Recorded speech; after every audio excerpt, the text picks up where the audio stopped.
Okay, so what I've done is I've made the symbol smaller, and what if I want to go to the whole thing? I'm just going to click on bookmarks, go back to the Gold Coast, and you can still see I don't do a lot with symbolizing unless I'm, while I'm actually doing things, but I don't particularly like those symbols still. So let's go on here, we'll go right click, let's go Symbology. I don't want unique values, we're just going to do single symbol, and it's just done it back as a dot, and you could change that if you like, but that's all. I'm going to leave it for the moment. And I can zoom back out again, and you can see that's the parks, shelters, and things like that.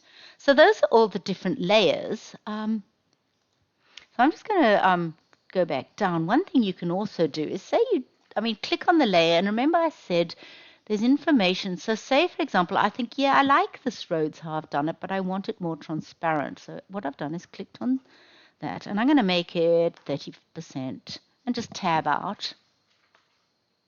And then, so basically what it does, it's actually just made it more transparent so you can see it better. And also I'm going to double click on that, and I'm going to change the size of that symbol. Let's make it 2 points. Apply. So it's made them really small. And they're all over the place. And yeah, it's quite interesting. I mean, what you can also do is you can zoom in and see are the shelters actually in the parks. You can see that some of them are, but some of them aren't. Now, what you can also do in ArcGIS, and you can see another thing that's actually interesting, is it layers things according to the type. So it puts points above lines above polygons. And it draws the polygons first. In fact, it draws it in the order that it is. If you want to drag something up, for example, you just drag it up, hold your mouse down and drag it up. Or you can drag it down that way. So if you zoom out, you can drag the parks below the roads. It would probably look funny. So just normally go by the, you can also click on it. You can drag shift down, say for example, right click on it, and you can group it all together. Now by grouping it, if I untick the group, all the layers turn off. So that's quite useful. I can also go ungroup.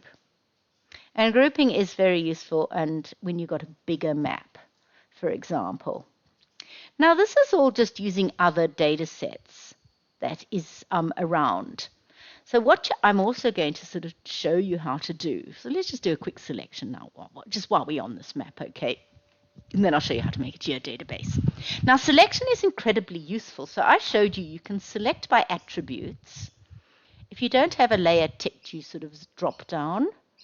And let's dog areas, new selection, and say for example you wanted to select name, I think it was that one, dog exercise areas. Just go OK. And you can see there that it has selected in blue. You can change the color, but that's standard. And if I right click on dog areas and open the attribute table, you can see that this is showing all data sets. So there's 141 out of 237 areas where you can take your dogs on the Gold Coast. If I click on this one, it just shows the selected areas. Now you can sort. A very big thing, for example, is a very big data set is sometimes quite, takes ages to sort. But anyway, if you want to clear all the selection, you can just go clear here or clear there. Another thing you can do is you can right click on it and you can go selection and you can make a layer out of selection features. So say I do this and it adds something to my map.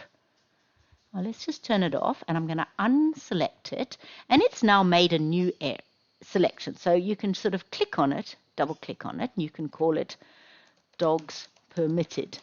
Now, if you make a selection layer, it's very, very important to understand that a selection layer is a temporary layer. I'm going to just quickly go into Symbology, and if you see we add all values, it's only dog exercise areas. But it does keep the same thing, so we might just, I don't know, let's just pop any old random thing on.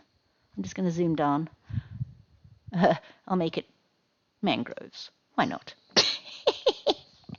Double click on it. And it shows like that. Okay, I'm going to turn this off again, and I'm going to then show you how to set up your own geodatabase. We can do Symbology forever, which I will.